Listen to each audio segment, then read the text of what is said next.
Y el agradecimiento de estar con ustedes una vez más en este congreso del cual tuve el honor de haber sido invitado por el arquitecto Gustavo Beberaggi y compartir esta mesa como tantas otras que en el Congreso de la IAG vamos a estar debatiendo con tan prestigiosos profesionales y con quien fue mi compañera de mesa y preopinante de estos temas, que realmente nos ha esclarecido sobremanera respecto a un tema que hoy da mucho que hablar, da mucho que pensar y da más que todo para temer. Primero quiero dirigirme a los familiares, a quienes padecieron la enfermedad COVID, a los familiares de los más de 80.000 fallecidos que hay en Argentina, de los cuales la gran mayoría, más del 80%, son adultos mayores. Nuestro acompañamiento, nuestro abrazo, nuestro dolor. Y la pandemia ha tenido la particularidad de correr el telón o al escenario de las sociedades en el mundo. Y cuando se corrió ese telón, se empezaron a ver los grandes vicios, los grandes maquillajes que estaban disimulando una realidad muy compleja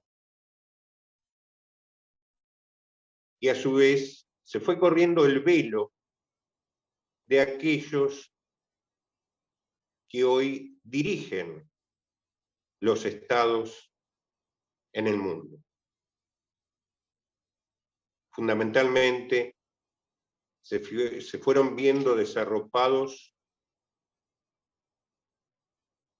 fueron viéndose cómo las faltas de estrategias, de pensamiento, dejó a las sociedades en una situación de extrema debilidad. Los liderazgos que parecían tener una gran dimensión en el siglo XXI, se fue comprobando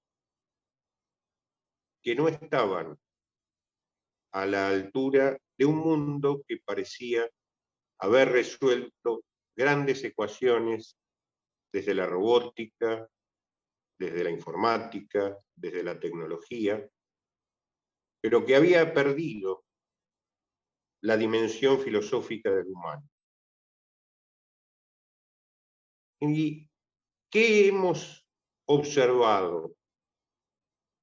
Una gran confrontación entre las formas de razonar, las formas de pensamiento y cómo esto se trasladaba a la acción.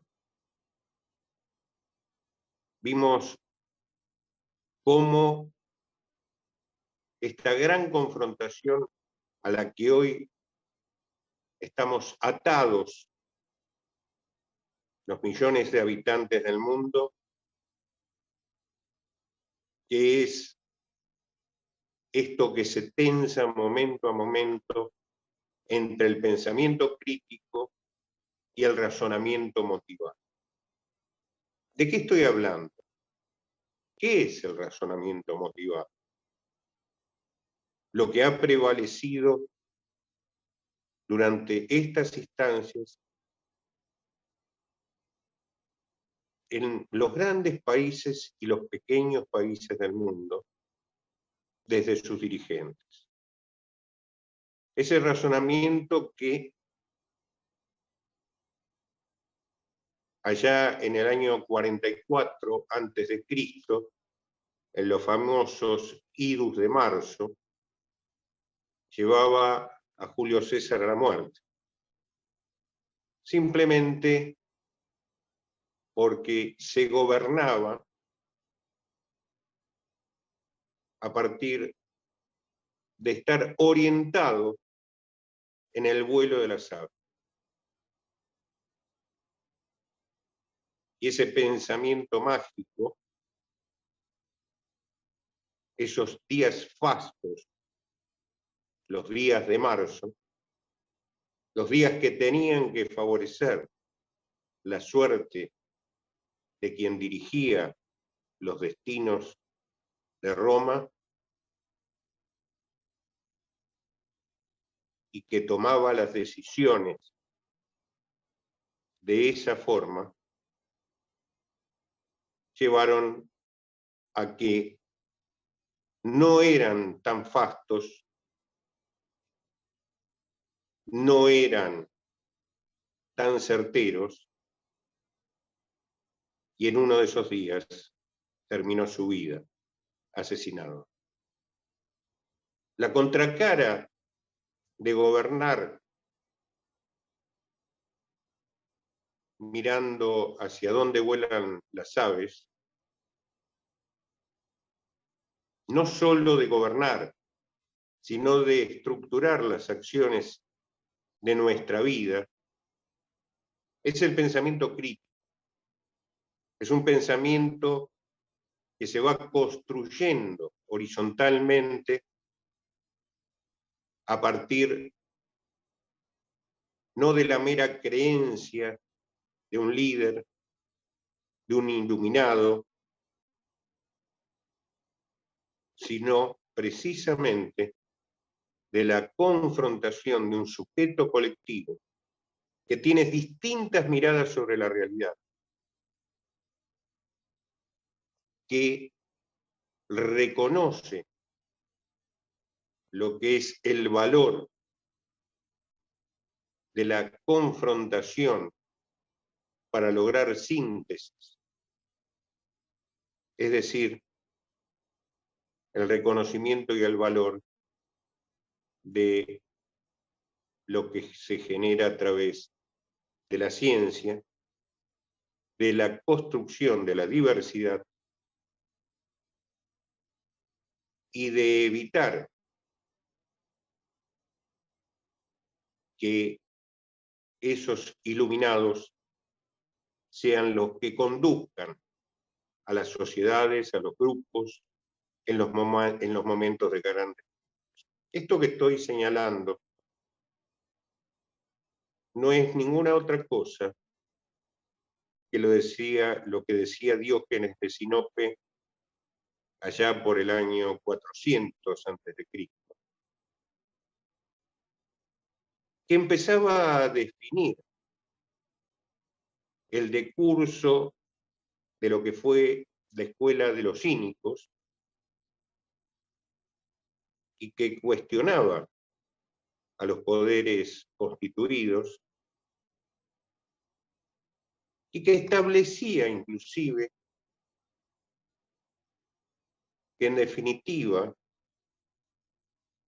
la vida, que no es ninguna otra cosa que una travesía, estaba regida por la conjunción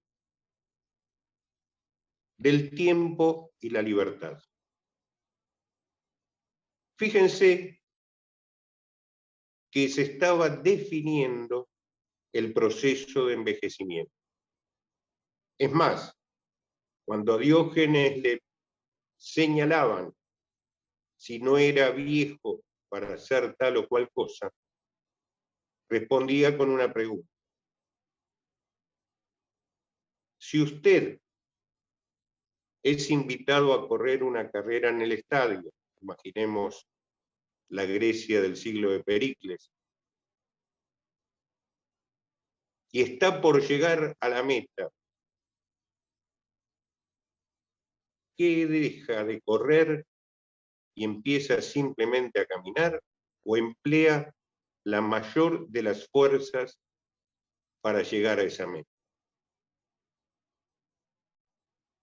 Diógenes de Sinope estaba rompiendo las actualmente reimplantadas reglas de Alejandro el Magno, el joven que detentaba el poder del mundo. Obviamente, replantearse esto es replantear todos los criterios que rigen esa travesía que es la vida, que rige inclusive este estrés crónico que ha generado la situación de pandemia. Hay una canción que está dando vuelta por Europa que dice algo así como que estar pendiente del morir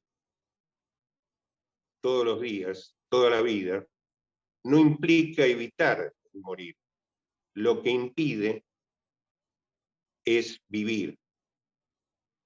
Y de esto se trata cuando en ese concepto de tiempo y libertad como cuestiones inescindibles, vemos que cada uno de los factores que tienen que acompañar esa travesía también tienen sus componentes no divisibles.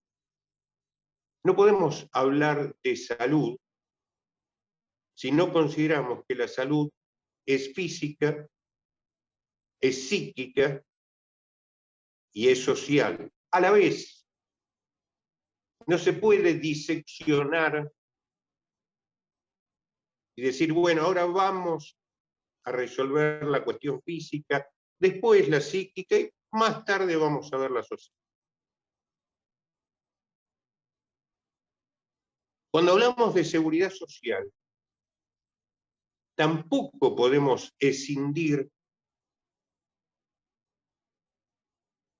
los tres componentes, los tres pilares de esa seguridad social: el trabajo y la previsión,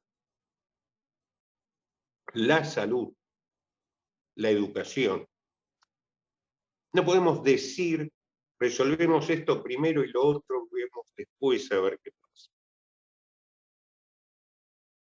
El haber perdido este derrotero implica que los Boris Johnson, los Trump,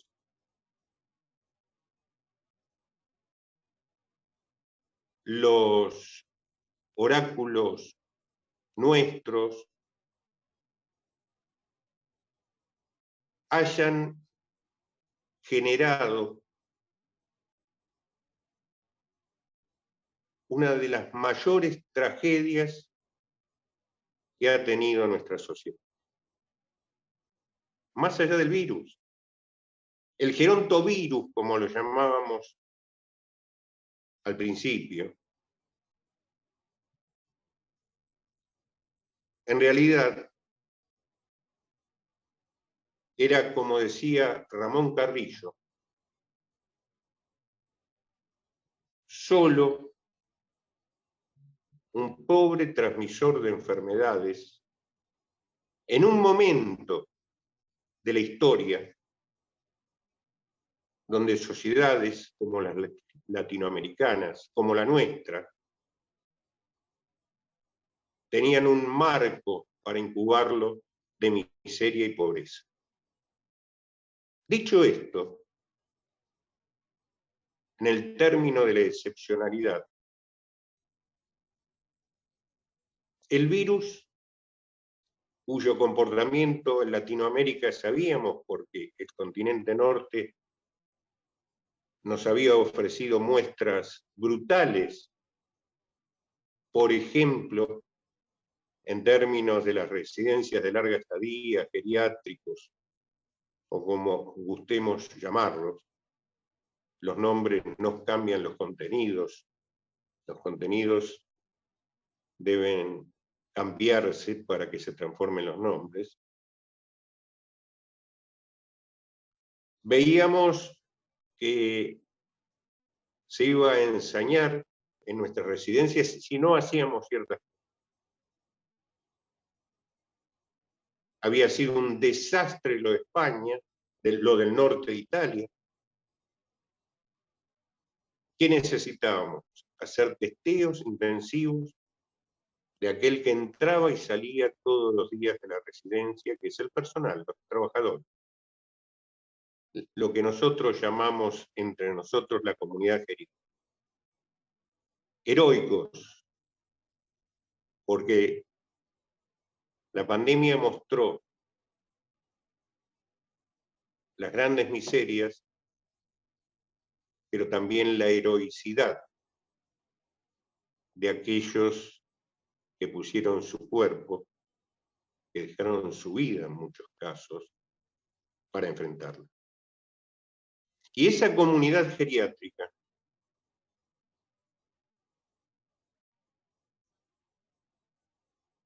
y de lo que quiero no dejar de mencionar, el rol de las mujeres, que siguen siendo las explotadas cuidadoras, informales o formales, entre comillas, en términos de lo que ha sido la pandemia, mal pagas, no reconocidas. El Estado argentino, en sus diversas manifestaciones, las ha desconocido en la misma dimensión que el empresariado. Fueron esas víctimas que conjuntamente con el adulto mayor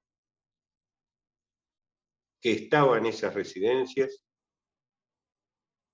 sufrían las consecuencias. Por eso, en lo que fue el AMBA, entre el 20 de marzo y fines de junio del 2020, el 39% del total de los fallecidos eran adultos mayores viviendo en residencias. Después aparecieron colegas nuestros de España, con quien compartimos el espacio de la Sociedad Iberoamericana de Geriatría y Gerontología, el espacio Gerontovida, ratificando lo que había sido el desastre. Es más, hoy autocríticamente están revisando todo el sistema de residencia, por lo cual necesitamos hacer un planteo global.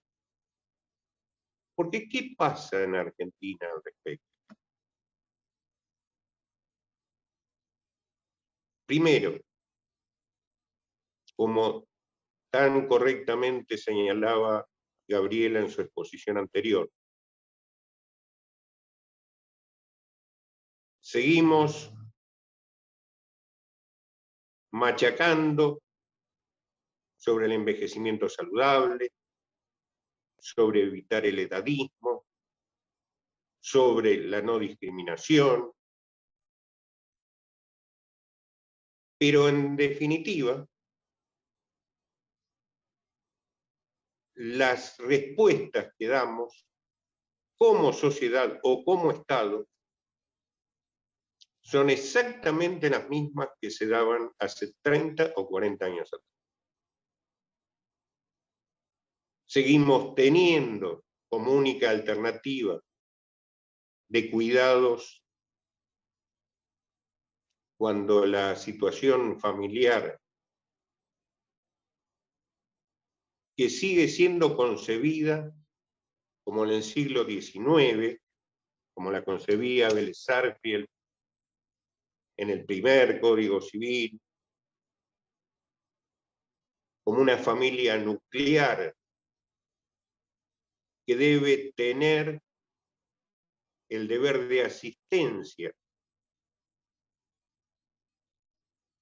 de sus ascendientes, cosa ratificada en la última reforma del Código Civil.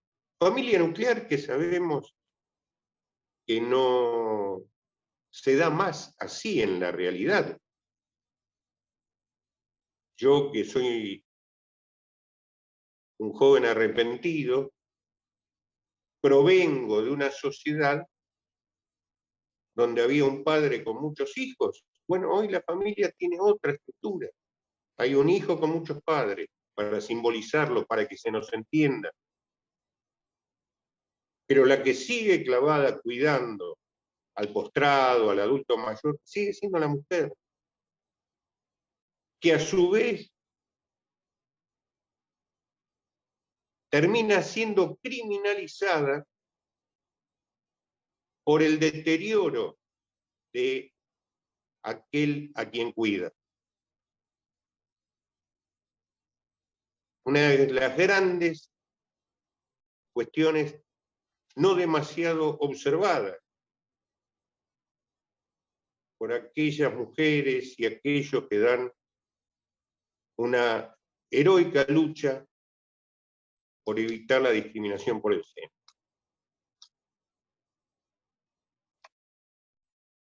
¿Y qué pasa? Esa negación nos lleva a que cuando estalla ese esquema de cuidado, cuando la mujer se da cuenta o no puede resistir más haber concedido sus derechos como madre en la crianza de sus hijos, como profesional, como trabajadora, cuando ha dejado todo en pos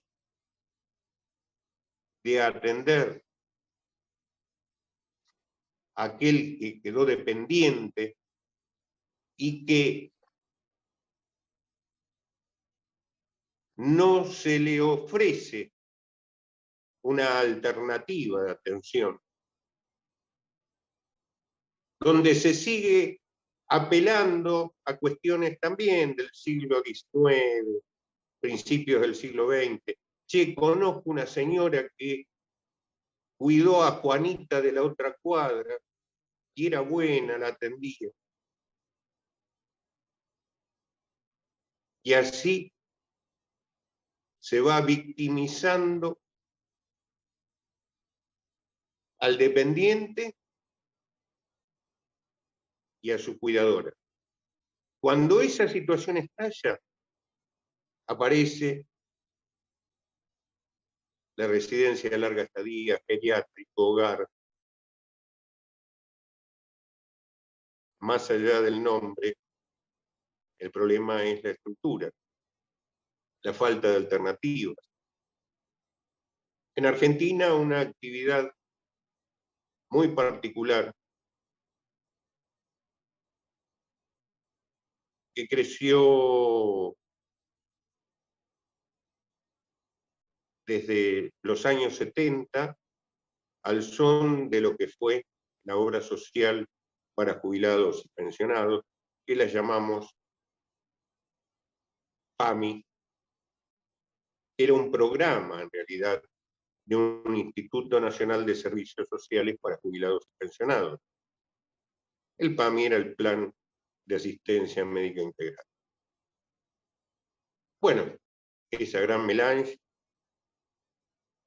esa gran cuestión donde comprobamos que las residencias eran insuficientes, que inclusive las llamadas de 5 estrellas, las más caras, tampoco dieron respuesta. Que la debilidad mayor no era solo el cubaje destinado a los residentes, sino el quiebre que se daba en quienes residían en esos lugares, la mezcla de patologías, de dependencias, la falta de calificación del personal y la miserabilidad. Me cuesta decirlo porque lo digo con broma, de empresarios y del Estado argentino para reconocer uno de los trabajos, como decía al principio, más valiosos, más heroicos de estos últimos tiempos durante la pandemia. Por lo cual, hoy hemos llegado en esta conjunción, si acordamos, el envejecimiento cruza las dos líneas liminares de la vida, que es el tiempo y la libertad. Aquel filósofo al cual aludía al principio, Diógenes de Sinope, decía que solo ama la libertad aquel que está dispuesto a morir por ella. Y estas dos cuestiones son las que se vieron afectadas y están afectadas a este momento que estamos intercambiando, parece. Por eso este congreso, este encuentro,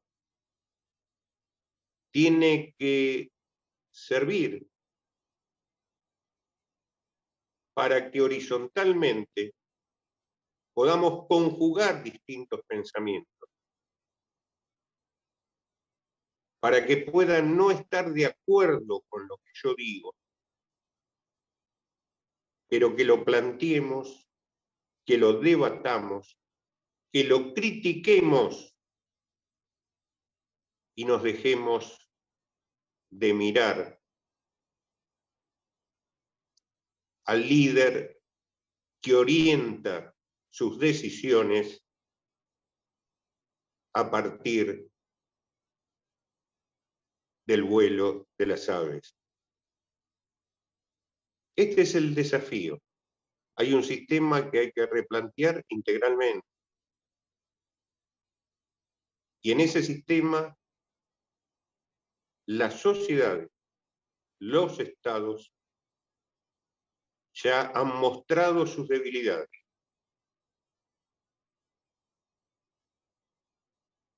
Son los tiempos que vienen, que seguramente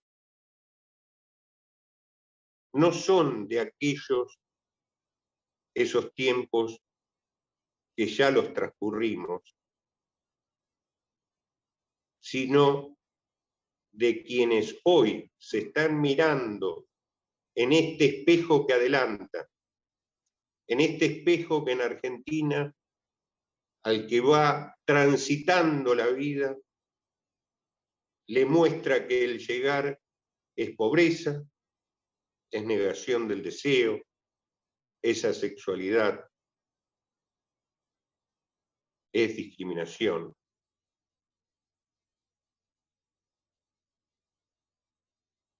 Y que le cuesta a quien está viendo ese destino generar un proyecto de vida.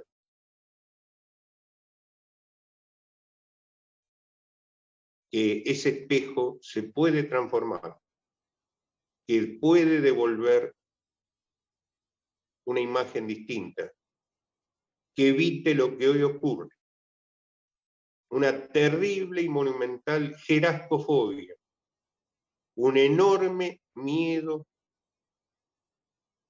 al envejecimiento, un enorme miedo al paso del tiempo. Y ese enorme miedo lo que genera es la bulia para transitarlo y la falta de deseo para transformar. Hoy el Congreso es un enorme momento, oportunidad y posibilidad de que entre todos decidamos cambiar. Les agradezco mucho haberme honrado al permitirme participar de esta encuesta.